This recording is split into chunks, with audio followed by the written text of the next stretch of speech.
Hey, we got Raymond Lyons here for Wizards Outlook. I'm Wilson Tarpe Jr. Washington. We told you guys what this week would look like for them. Kind of murder's row in terms of the caliber of opponent. Started on the road tonight in Cleveland. Going into this game, the Cavs were 18-3, a top decent conference. They sent a nice reminder to Washington as to why they hold the place that they do. 7 Cavs in double figures in this 118-87 win over the Wizards.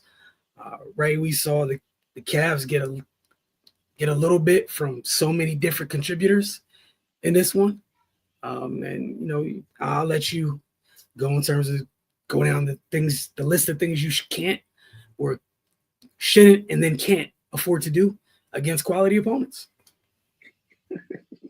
I mean, the Wizards' highest scoring quarter was 25 points. The Cavs' lowest scoring quarter was 25 points. That pretty much tells the tale. The first thing you cannot do against high quality opponents is turn the ball over. And the Wizards did that a lot tonight. 20 turnovers. You'd be hard pressed to win a basketball game, turn the ball over 20 times. On top of shooting sub 40% from the field and 15% from three. That's just offensive malpractice. It's no other way to put that, man. They just all around bad on that side of the ball.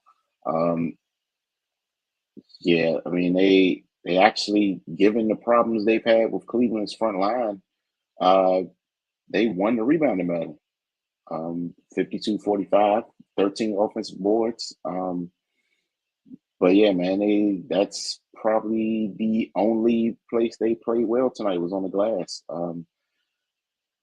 Cleveland, you pointed out their contributions across the board. It's not like if it's a game where Donovan Mitchell just goes crazy, it kind of like, all right, he tends to do that from time to time. It is what it is. But I mean, he had a pretty subdued game, and they just couldn't stop anybody. So that's just unacceptable, man. Nobody had a negative plus minus on Cleveland. Not one player on the entire team. So yeah, that's why you get a 31-point loss. Adversely, the Wizards, only one person had a positive plus minus, and that was Corey Kispert, who only played 9 minutes. It was just total domination from the Cavs. We talked about the shooting percentages. Shot selection from the Wizards continues to be an issue. Defensively, they were just non-existent tonight. It's just a comedy of errors, man. They gotta do something, man. They just don't look like a professional team right now, and the losing streak is up to 15.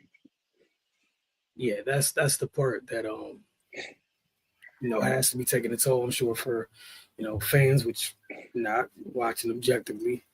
15 in a row is that's tough. What was it that they got to last year?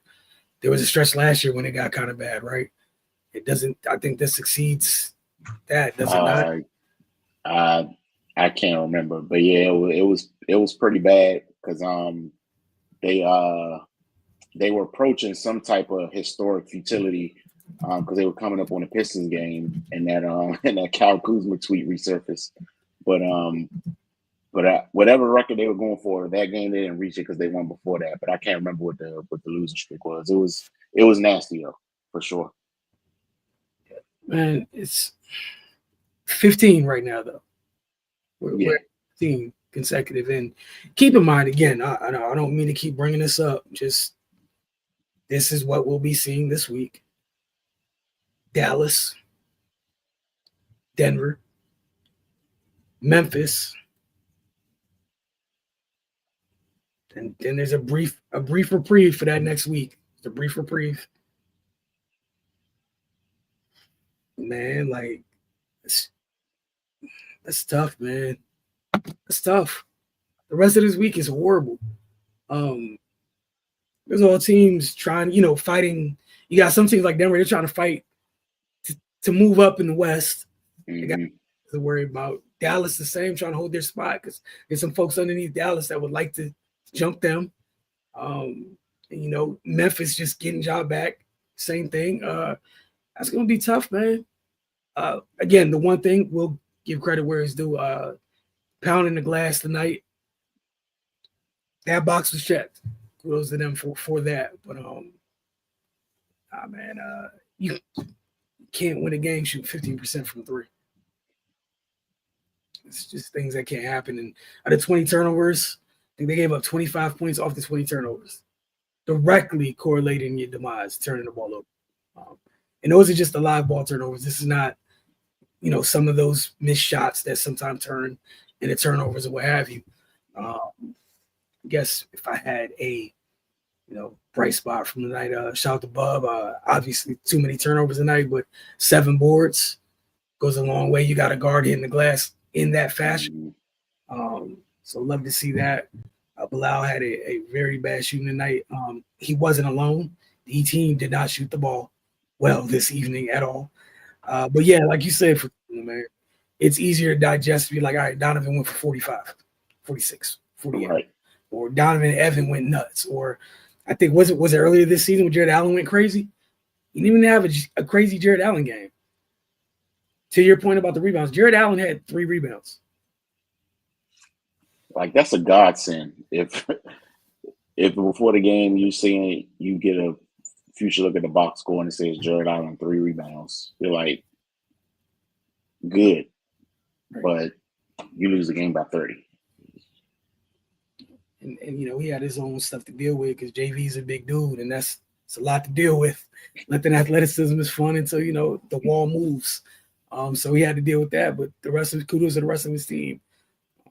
7 players in double figures is nuts. You had 3 off double figures off the bench. They did what they did tonight. There's a reason that they're atop the Eastern standings. I'll leave that there. Player of the game, who you have tonight? Since so many people contributed. I guess I'll go Evan Mobley. Solid double-double. He just they wrecked the game defensively with his versatility. Big plus 23 for him. And yeah, 6 to 12 from the floor. I have no arguments there at all. X factor for you? Yeah, this gets tricky.